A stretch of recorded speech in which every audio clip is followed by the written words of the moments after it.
Olá, meu amigo, minha amiga, o senhor e a senhora, esteja aí onde estiver, na sua casa, no seu espaço de lazer. Eu não sei se o senhor está me assistindo à noite, durante o dia, à tarde, enfim, seja onde estiver, não se esqueça, por favor, de dar o seu like, de dar, fazer o seu registro no nosso programa, porque é muito importante é, é, mostrar que o senhor está curtindo o nosso programa e sugerir temas para que a gente possa discutir aqui, ok?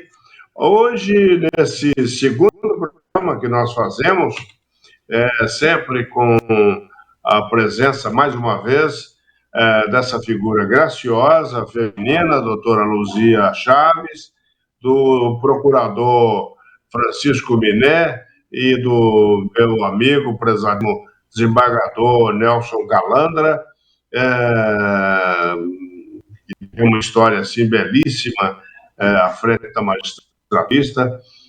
Nós vamos discutir um tema polêmico, enfim, já foi bem mais polêmico do que é hoje, mas ainda um tema que suscetibiliza alguns, que causa frisson em outros, enfim. Como a sociedade, eu começo com essa pergunta a todos os nossos convidados, comentaristas, como a sociedade pode se adaptar para respeitar os direitos das pessoas transgêneros? Doutora Luzia. Eu de novo. Deixar o doutor Francisco, o doutor Calandra começar aí, ó. Ai, hoje ele tá bonzinho comigo, viu?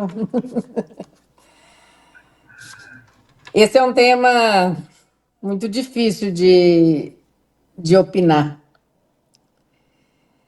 porque eles têm os dois lados. Tem o lado do trans e tem o lado da proteção à criança. E proteção até mesmo à privacidade. O que ocorre? Nós temos um banheiro transgênero. Se fosse somente os transexuais que adentrasse, talvez fosse mais aceitável. Porém, tem muitas crianças, principalmente no banheiro de meninas, né, feminino, porque hoje eu entendo que o gênero ele é masculino e feminino, por mais que tente, isso é ciência. O que ocorre? Os aproveitadores podem simplesmente vestir uma roupa qualquer, porque como é que você vai identificar quem entrou no banheiro? E nisso, tirar toda a privacidade das adolescentes que estão ali no banheiro. Elas ali estão, quer dizer, totalmente desprotegidas. Pode acontecer várias coisas com essa mistura, porque você não sabe realmente quem é que está entrando. Eu não estou dizendo aqui os transgêneros, apesar que hoje você fala que é uma coisa e, na realidade, a pessoa às vezes se passa por 3, 4 personalidades, né? Outro dia eu vi um cara andando no metrô que se sentia cobra, o outro que se sentia cavalo. Então, quer dizer, é uma mudança muito drástica de comportamento, e eu entendo que, em questão de respeito à criança, adolescente, a mulher, ela deveria ter a sua privacidade e que nenhuma outra pessoa do gênero, né, masculino que adentrasse ao banheiro. Ou que então faça-se um banheiro unissex, por que não? Porque aí entra lá quem quer. Então, essa é uma das minhas opiniões. A próxima eu vou deixar para o doutor Francisco e o doutor Calandra. Doutor Francisco, a bola foi para o senhor agora aí. Pois é, o tema é interessante porque ele acaba foi derivado de uma decisão do Tribunal de Justiça que entendeu por inconstitucional uma decisão da Prefeitura Municipal de Santo André que proibia a instalação de banheiros multigêneros em espaços públicos e privados da cidade. Bom, primeiro explicando a decisão do Tribunal de Justiça, muito bem fundamentada, por sinal, né, que analisou dois aspectos. Primeiro, a falta de competência do município para tratar desses temas envolvendo questões relacionadas à saúde e costumes, e que contraria a Constituição Estadual e a Constituição Federal no que se refere aos princípios da dignidade da pessoa humana. Então é algo muito sério.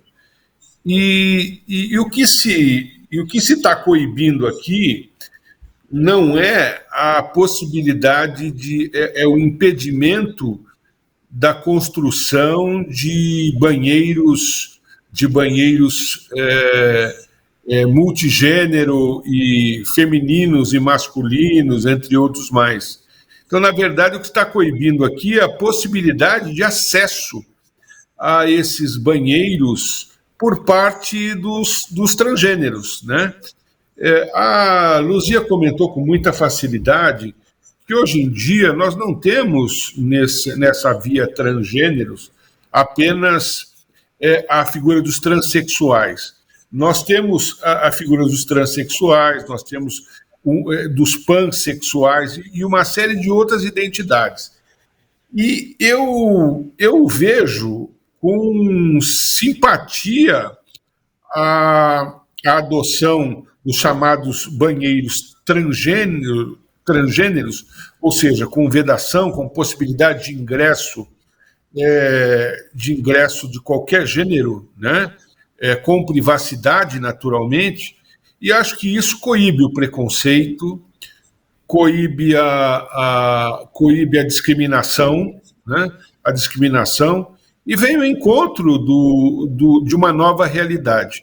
Agora, entendo também, por parte da Luzia, alguma colocação no que se refere à chamada proteção às crianças e adolescentes, no que diz respeito a essa divisão. Mas, no caso em especial, nós não estamos aqui proibindo nós não estamos proibindo a separação por gêneros para a utilização de um banheiro. O que nós estamos possibilitando é a dignidade que qualquer pessoa que não se identifique sexualmente com aquele sexo possa utilizar um banheiro privado. Então, eu acho que foi, sim, um abuso por parte da Prefeitura de Santo André, que rapidamente foi objeto de análise por parte do tribunal e com várias repercussões. Ciente, inclusive, o seguinte, que o Supremo Tribunal Federal ele estava para analisar em repercussão geral essa questão do direito do transexual ao acesso aos chamados banheiros femininos, que é algo mais polêmico, é algo complicado. Todas essas questões de gênero são complexas, mas eu imagino o seguinte, dentro da minha formação cristã, religiosa, eu imagino que nós devemos tratar todos os seres humanos com dignidade e profundo respeito. Hoje, os transgêneros são absolutamente discriminados, alguns perseguidos, alguns assassinados, né? E isso precisa mudar. É fundamental que isso mude, é fundamental que se tenha direitos garantidos das minorias, tá? mas nós não podemos imaginar uma situação de ditadura da minoria, né? Eu acho que isso nós também não podemos, mas é fundamental que se garanta direitos a respeito, direitos à dignidade, direito a tratamento justo diante da administração pública, e isso é cidadania, isso é democracia. Doutor Calandra, o que é que o senhor poderia acrescentar aí essa conceituação aí que o doutor Francisco fez? Eu era juiz na vara de família e fui o primeiro juiz no Brasil a dar uma sentença reconhecendo a transexualidade e autorizando a pessoa a mudar o nome de João para Joana. Era uma pessoa que era artista na Suécia, fez uma cirurgia transformadora e queria que a autoridade brasileira, que era eu, reconhecesse que ela pertencia ao sexo feminino e tinha direito de usar um prenome feminino, Joana. E eu atendi a pretensão, fundamentando em estudos dessa situação naquilo que ocorre em vários países do mundo, e foi a primeira sentença brasileira nesse sentido. Até hoje é estudado para descobrir alguma impropriedade que eu tenha cometido. E eu me lembro, eu era muito jovem, né? E achei que eu tinha descoberto a fórmula da pólvora. Cheguei no nosso clube em São Paulo, o corregedor apontou o dedo no meu nariz e falou assim: Deus inventou o homem e a mulher, o calandro e o diabo transexual. E eu fiquei bem chateado com aquilo tudo, mas, enfim, estava feito. E isso transitou em julgado, realmente. Alguns países aqui no Cone Sul, na América Latina, têm banheiros coletivos para homem e mulher sem separação de sexo. Eu vi isso em La Paz, na Bolívia, coisa muito antiga, de dezenas de anos atrás. Eu acho que a intimidade é um outro direito que a Constituição assegura a cada pessoa, segundo o seu sexo de origem e segundo o seu desejo de identificação. Então, se nós temos banheiro para homem e mulher, nesses banheiros serão atendidos aqueles que tiverem essa opção sexual, né? Há também aqueles que, por cirurgia ou por A, por B, por C, têm outras questões ou classificações sexuais, como transgênero, transexual e outras coisas que vêm por aí, que a gente nem sabe. Estudando para dar essa sentença, eu descobri que a urologia pesquisa e examina a possibilidade de existir muito mais do que 2 sexos ou 3, como a gente imagina.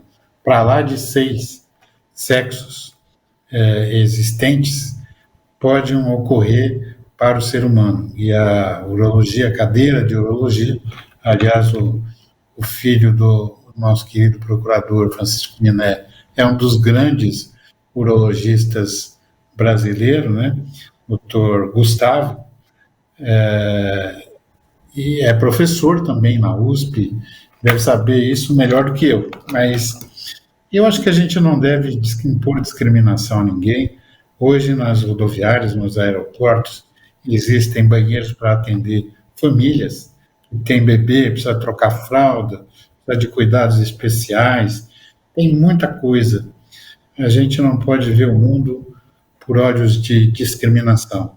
Tem que proteger, como acentuou a doutora Luzia, a intimidade das pessoas que estão definidas como homem ou mulher, e se for preciso, se houver tanta demanda que precisa um outro banheiro para outro tipo de opção sexual, vamos ter que ter. Né? O que não podemos é discriminar as pessoas à guisa de defender uma sociedade que vem estruturada de tempos e de coisas que a gente não conhecia porque nunca ninguém estudou, né? E eu estava vendo aqui uma publicidade da Cochrane, que é um instituto dedicado a pesquisar tudo aquilo que tem de errado em matéria de medicamentos que são prescritos no dia a dia. Então, isso é um motivo para a gente acender os holofotes, entender que o caminho da discriminação, proteger sempre homens, mulheres, crianças, adultos, é isso que tem a sociedade. Mas eu, que andei muito pelo Brasil, e repito isso, às vezes é difícil achar um banheiro, que dirá dois, para homem e mulher. Às vezes é difícil, em certas localidades, você encontrar água potável para beber, e que dirá água para usar na descarga desses banheiros. Eu estava recentemente no Peru, numa viagem, e o comerciante exigia que se consumisse, no mínimo, tanto para poder usar o banheiro, porque ele dizia, eu sou obrigado a oferecer banheiro gratuitamente, mas cada descarga de 20 litros de um banheiro custa para mim tantos pesos. Então, se eu não cobrar, se não houver um consumo, como é que eu vou autorizar o uso de banheiro para essas delegações de turistas que chegam aqui na minha cidade e no meu estabelecimento comercial? Então, vamos homenagear o debate sempre, mas dizer que a gente tem que atentar, porque o Brasil é muito grande, com muitas dificuldades. Eu me lembro de um colega no Amazonas que foi promovido e todo feliz lá foi ele, entrou no barco com os livros, com a mulher, com os 4 filhos, para tomar posse na comarca do estado do Amazonas, onde ele seria o juiz titular. No meio do caminho, o barco afundou. E ele, se não fosse a dona Lourdinha, que era campeã de natação, teria morrido todo mundo afogado ali no meio do rio. Nem os livros dele foram salvos. E quando chegou naquela comarca distante, no estado do Amazonas, acho que chama Alferes dos Anjos, uma coisa assim, ele abriu a torneira e, em vez de água, saía barro. Essa é a realidade do Brasil, meus amigos. Nós estamos muito evoluindo, temos feito muita coisa, mas o que mais nós temos que preservar é a nossa qualidade de ser humano e o nosso respeito pela pessoa que passa ao lado, que integra a nossa família, ela que tem que ser protegida e prestigiada dentro do possível, porque o Brasil é muito grande e tem tanta coisa que vocês não conhecem, que o dia que conhecerem vão entender por que da nosso gigantismo e por que nós temos que preservar princípios ao invés de destruir princípios. Não adianta proibir, não adianta fixar penas longas, enormes, para qualquer coisa banal que a pessoa cometa, porque quem paga a estada do prisioneiro é o contribuinte brasileiro. E quanto mais a pessoa fica lá, menos ela pode voltar para a sociedade.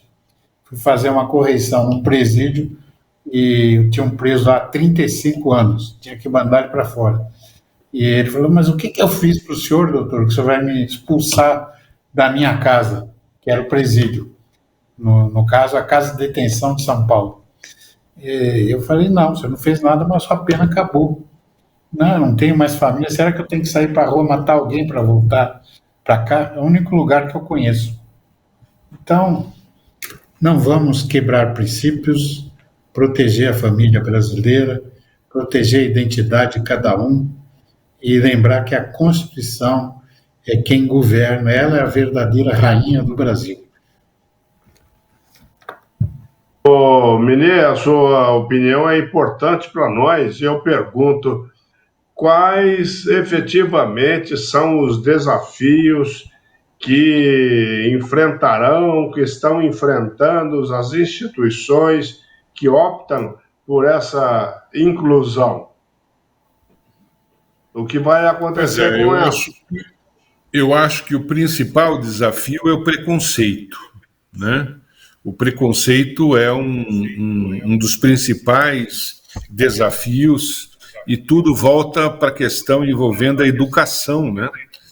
Nós falamos tanto disso no programa anterior, sobre a questão da formação das pessoas, e falta, na realidade, uma formação de cidadania. Eu quero fazer aqui um parêntese dos grandes defensores dos direitos de transgêneros.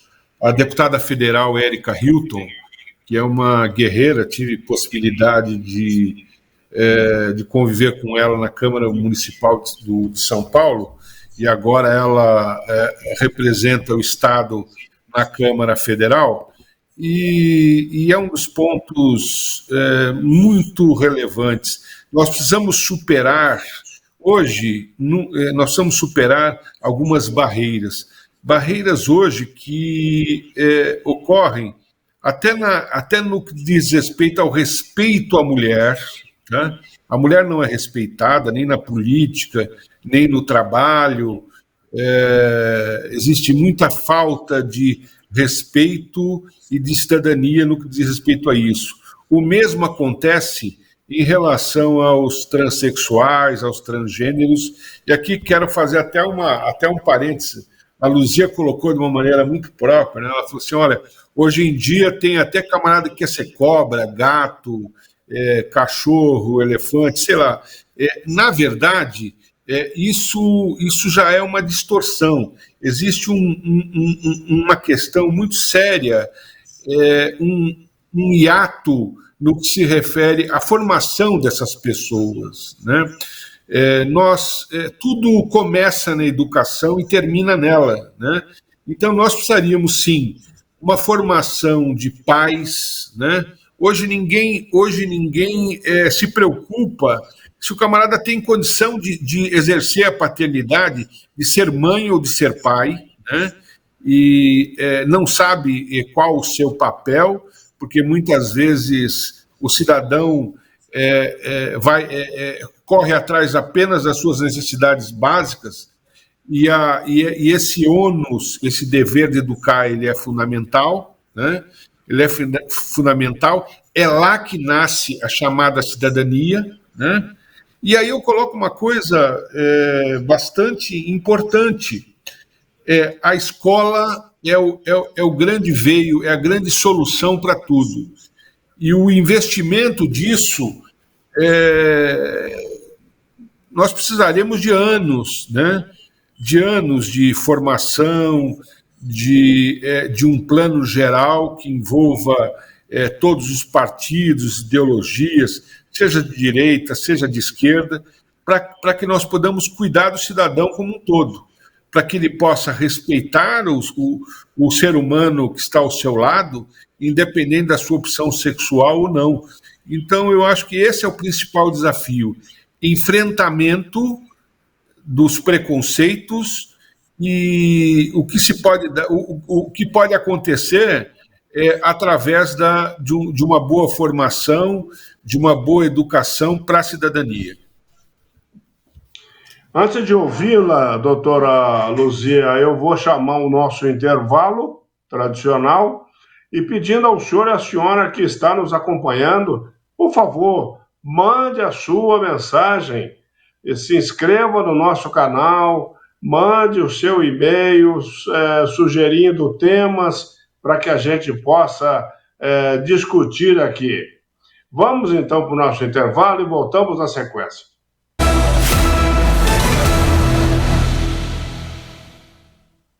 A Cochrane Brasil é uma organização referência em saúde, baseada em evidências, contribuindo para decisões mais seguras e eficazes. Desde 1996, atua em parceria com a Unifesp, realizando pesquisas científicas, consultorias e workshops de alta qualidade, com cerca de 200 publicações internacionais. A Cochrane Brasil coloca o Brasil em destaque no cenário global da ciência. Cochrane Brasil, ciência que transforma decisões e vidas. Saiba mais no nosso site www.brasil.cochrane.org. Se você está realizando ou pretende comprar, vender ou alugar um imóvel, Luzia Chaves Advocacia e Imobiliária. 30 anos de experiência e excelência no que faz. Fale conosco e fique tranquilo. Luzia Chaves, mais do que prestação de serviços. Seu amigo no Triângulo Mineiro e Minas Gerais. Avenida Francisco Galassi, 1400. E-mail luziach@hotmail.com. Telefone 34 9 9992-6234.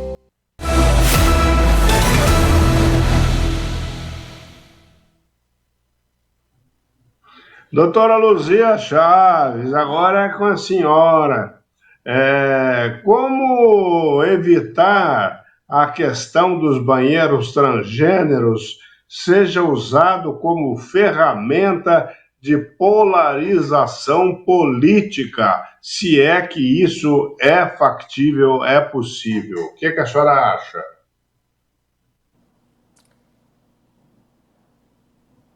Cumprir a resolução número 2, que lá no artigo 6º do artigo da resolução número 2, de 19 de setembro de 2023, ela diz o seguinte: sempre que possível, instalação de banheiros de uso individual para além dos já existentes masculinos e femininos nos espaços públicos.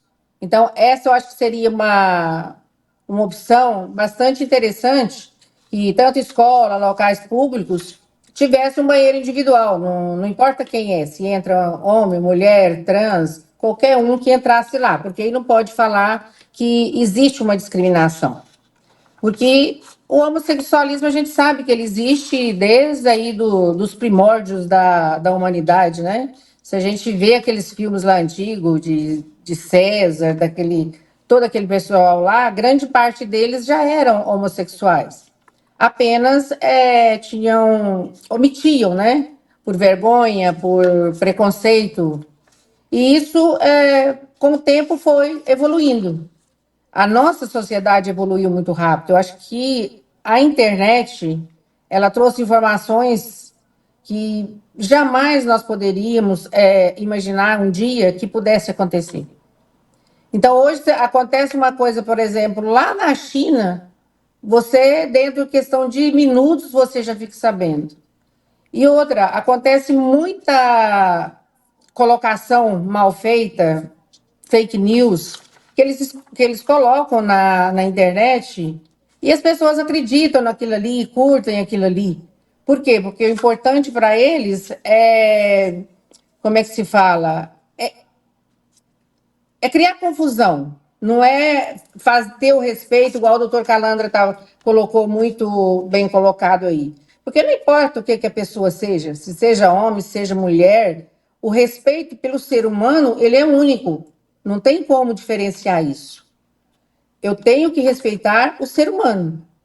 Seja ele uma criança, seja ele um professor, seja ele um mendigo de rua, qualquer tipo de ser humano eu tenho que respeitar, independente das preferências deles, que as preferências das pessoas não interessam às pessoas. Cada um faz o que quer, fala o que quer, né? De repente, aí pode se expressar mal perante o pessoal, aí tá todas essas discussões. Então, acho que talvez se cumprisse aí essa norma do banheiro individual, né? Ou todo banheiro, igual o doutor colocou lá, da Suécia, né? Que lá não tem masculino e nem feminino. O único problema do masculino e do feminino é para a mulher. Na hora que vai no banheiro para sentar no vaso. Esse é o grande problema do banheiro misto, né? Que nós falamos. Aí tem uma certa dificuldade aí que são mais compreensíveis pelas mulheres, né? Então, acho que o respeito, independente de quem quer que seja, ele é o mais importante de tudo. E nós estamos aí numa geração que as pessoas não respeitam muito as outras. Qualquer coisa, o estresse do dia a dia levam as pessoas às agressões por nada. Você anda na rua, a pessoa buzina para você, você não sabe nem o que aconteceu. Se você estava da direita, onde que estava. Então, assim, eu acho que o estresse do dia a dia que levou essa agressão. Agora, agredir uma pessoa pelo gosto dela, aí é uma coisa muito, muito baixa, muito... não se deve nem considerar chamar de ser humano uma pessoa que agride a outra pelas preferências da outra, que ela tem as preferências dela. mas eu não tenho interesse nenhum que a pessoa agrida o outro porque ela escolheu. Doutor Calandra, evidentemente que parâmetros. Você concluiu, Luzia? Sim.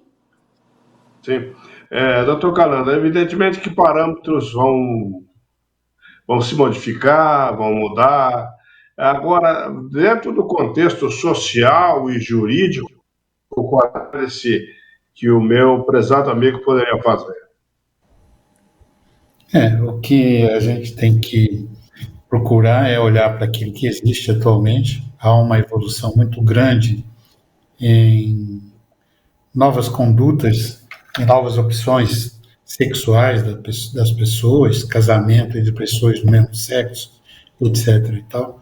Mas tem alguém que está esquecido nesse contexto. E eu acho que a gente, principalmente homem, vai pensar em consultar um urologista quando chega aos 50 anos. Mas a urologia tem uma importante contribuição nesse cenário, para corrigir até alguns defeitos que levam a pessoa para um parâmetro de infelicidade pessoal, por A, por B, por C, por algumas disfunções que ocorrem no objeto de estudo do urologista, né? E outra coisa é a parte também da psicologia. A saúde mental no Brasil não não recebe a atenção que deveria receber. E muitos dessas coisas que acontecem em termos de sexualidade estão ligadas, primeiro, a falta de cuidados médicos no período anterior aos 50 anos para os homens, né, e para as mulheres também uma intensidade maior de cuidado na parte urológica, e divulgar esses estudos, porque tem muita coisa que para nós é completamente ignorado, e a ignorância não é o melhor para a gente desenvolver qualquer opção, seja ela sexual, de vida ou de paixão pessoal. Eu acho que nós temos que mais e mais estudar essa parte, nos aprimorar, o apoio psicológico às pessoas. A política antimanicomial tem levado a absurdos, libertando pessoas que estão submetidas a tratamento psiquiátrico por doenças gravíssimas, e as pessoas saem pela rua matando e a culpa cai nas costas do juiz. E muitas vezes não tem outra alternativa senão atender aqueles pareceres que lhes são enviados. Então, vamos mais e mais tentar resgatar os nossos professores e professoras. É por aí. Por que a Coreia do Sul evoluiu tanto na parte científica, comercial, hoje está enfrentando lá uma crise com o presidente de turno, mas a Coreia é um país que veio para ficar, a Coreia do Sul, né? E cuja capital é Seul. E eles copiaram até o modelo brasileiro de presídio, que nós idealizamos. O presídio lá chama Esperança, porque eles querem que a pessoa que entra nesse presídio saia de volta para a sociedade recuperada. Eu acho que eu derivei um pouquinho na minha consideração, mas fica aí o nosso desejo, que é preciso, não adianta tratar os efeitos. Não adianta tratar os efeitos. O que nós precisamos tratar é a causa. Para isso, a ciência é indispensável. A nossa primeira turma na Faculdade Paulista de Medicina não pôde colar grau porque disseram que eram comunistas. E só depois é que puderam receber o diploma de médico e a carteira que os credenciava a trabalhar como médicos. Isso lá pelo século passado. Então, nós vivemos muito essa coisa de discriminação, de ocultar coisas que são óbvias. É óbvio que cada pessoa tem direito à sua própria vida, a ter sua opção, seja ela sexual, social, o que for. Isso está na Constituição, tem que ser respeitado. É óbvio que as pessoas têm direito à comunicação. Nós não podemos censurar a comunicação entre as pessoas. Não é possível fazer hoje, pleno século XXI, como era feito com a gente no nosso tempo de faculdade, que a pessoa tinha uma folha de papel impressa no mimeógrafo e achava que a gente ia derrubar a ditadura. E o delegado, quando via a gente, falava: ixi, vocês daí não derrubam nem eles mesmo, que dirá a ditadura. E mandava a gente embora. Então, nós não podemos estabelecer preconceitos para guiar as condutas. É preciso, como disse a doutora Luzia, seguir as recomendações das autoridades, sempre que é possível, e ser possível, melhor conforto para as mulheres, para os homens, para todos aqueles. Eu me lembro nessa Lava Jato, teve um empresário que foi preso, ele era maior que o Miné é muito grande, muito alto, ele era mais alto que o Miné, e muito forte, muito gordo. Então introduziram ele na Polícia Federal, numa prisão provisória. Como ele não podia agachar para fazer a necessidade num vaso que era rente ao chão, né, eles lavavam ele com mangueira. Ele era obrigado a fazer as necessidades na própria roupa e depois o pessoal lavava ele com mangueira. Quer dizer, violação de direito humano maior do que essa, quer dizer, botar uma cadeira higiênica para dentro de uma dependência de detenção policial, eu nunca vi coisa pior que essa, mas deve ter até pior do que essa. Mas eu me lembro disso para ver que essa questão do ser humano e suas necessidades fisiológicas fundamentais deve ser sempre objeto de um olhar respeitoso e consideração por aquele que tem posição de construir e comandar esse país. Doutor Francisco, a sociedade como um todo, ela é constituída de pessoas bem intencionadas, mal intencionadas, pessoas com boa índole, pessoas com má índole. Então, imagina uma filha, a sua esposa, a sua nora, enfim, uma parente sua esteja no banheiro e de repente entra um cidadão que não necessariamente é um gentleman, é uma pessoa educada, é uma pessoa com finesse, e evidentemente ele vai usar um direito que, a partir da promulgação e de resolvido essas coisas, ele vai se utilizar. Como fazer para proteger as nossas famílias, especialmente as nossas filhas, as nossas esposas, as nossas irmãs, enfim? O que é que o senhor acha disso? Eu acho que a sugestão que foi trazida pela Luzia foi muito feliz, que é a questão da criação dos chamados banheiros individuais, né? Eu acho que com isso nós teríamos a proteção dessas questões.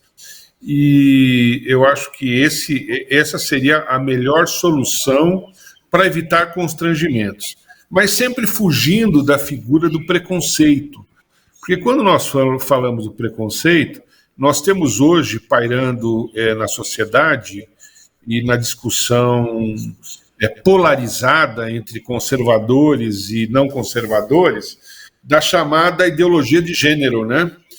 E que diz que o sexo biológico ele não deve ser o determinante, né, do que seria a opção sexual da pessoa, né? Que a construção social é que influencia o chamado sexo biológico, né? Isso é algo absolutamente polêmico, né? Existem críticas severas em relação a essa questão, principalmente quando nós imaginamos situação onde os meios de comunicação estimulam, né, essa chamada ideologia de gênero como uma opção social, né? Não como uma verdade biológica. Então, essa é uma questão que nós devemos fugir, principalmente fugir no que se refere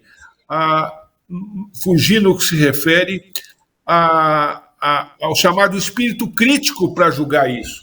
Por exemplo, hoje existem pais autorizando crianças com 7 anos de idade a realizar cirurgia de transformação, né? Então é algo muito sério que precisa ser enfrentado. Inclusive, esse é um tema que nós podemos falar mais para frente, em outro programa, mas que necessariamente precisa ser enfrentado, né? Não como pauta conservadora, não como pauta liberal, mas precisa ser enfrentado até que ponto precisamos formar espírito crítico para opinar sobre essas questões. Doutora Luzia, a senhora encerra com as suas considerações, que eu peço sejam finais, o nosso programa, esse segundo programa de hoje, discutindo essa questão dos transgêneros. Esqueça o sexo e respeite o ser humano. Essa é a minha finalização. Muito obrigado ao senhor e à senhora que estiveram conosco nesses 40 minutos aí de programa, aos amigos Nelson Calandra, doutor Francisco Miné, doutora Luzia Chaves, muito obrigado pelo brilhantismo das suas inteligências, da sua verve, tão iluminada tantas vezes aqui nas suas considerações. Muito obrigado ao amigo e à amiga que esteve conosco. Não se esqueçam de curtir o nosso vídeo e se inscrever no nosso canal, porque é a razão de ser de nós estarmos aqui. Se você não se inscrever, evidentemente nós não temos razão para estar aqui. E caso tenha alguma dúvida ou queira fazer alguma sugestão, o nosso e-mail está aí, esteja sempre conosco. Muito obrigado, até a próxima. Obrigado aos companheiros comentaristas, até o próximo programa.